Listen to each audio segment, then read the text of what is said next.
Anong pangalan dito? Crystal Paradise po. Crystal Paradise ng Nara, ano?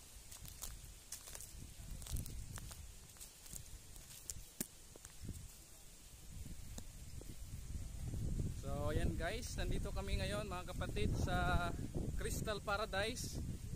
Kasama namin sila ma'am. Ayan, so hatid sundo po kami dito. Praise the Lord. Sila po ay mga kaibigan po natin from other denomination. And ayan, hopefully mabaybusalihan po natin. So yan. Yan po, ang ganda pala ng lugar dito. Dito po tayo sa Nara ngayon. Nara Crystal Paradise. So habang di pa po magsisimula ang ating mission, ayan, so pinapasyal po muna nila tayo dito para isa po ito sa mga pasyalan po dito na magandang mga, yung mga mahilig po sa beach, ano. So sila po ay sa Trinitarian, and hopefully makasama na rin po natin sila. Ayan, isa po yan, and malaking blessing po dahil yan, pinagamit po. Hatid sundo po kami na kanilang sasakyan. We provide po. Sinundo po kami sa airport.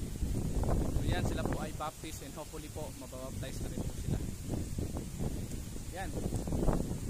So anong masasabi mo sa yan, Brother Reds? Antok na ako pero wala antok po. Ewan ko kung marinig yung boses natin dyan, ano? Kasi alright.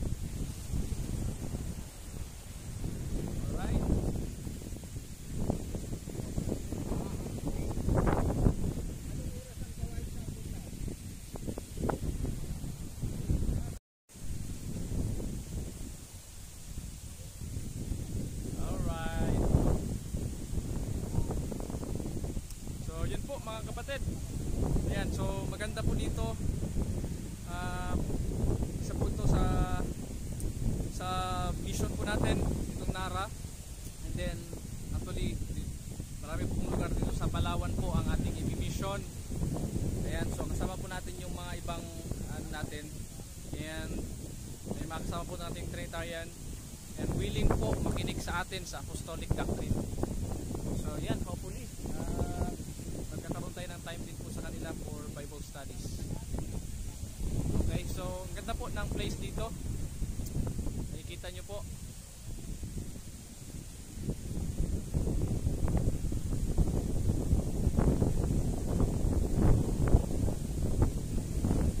Alright.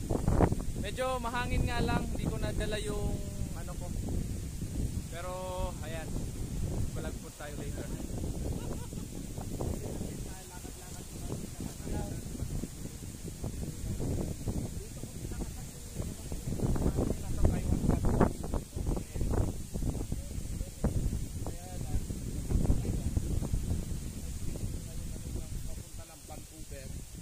Tini po. Wala iba lang na firma yung anak ko.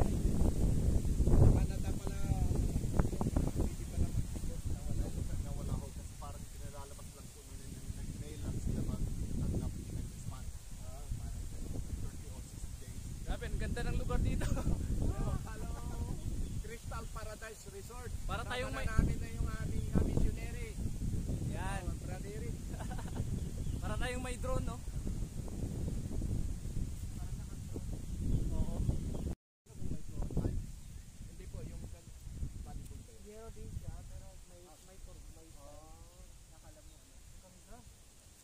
Long span din siya. Pero ganyan ang design.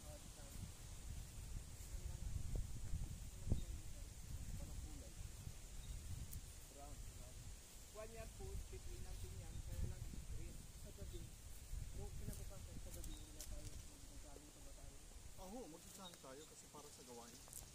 Tapos at least relax na tayo sa hapon. Hindi nakahapot muna kami ng instrument para mag-daming tayo. Sige po.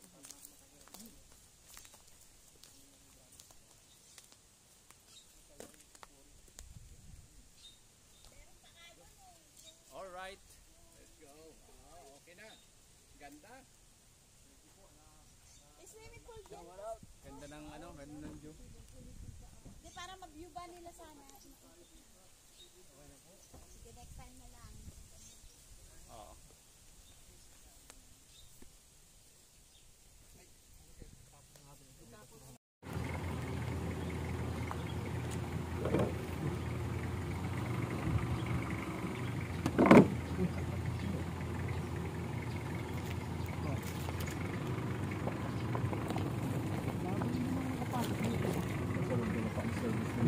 Bago ka lang nakapasok dito, Pastor Randy? Tagal mo na. Kung ano,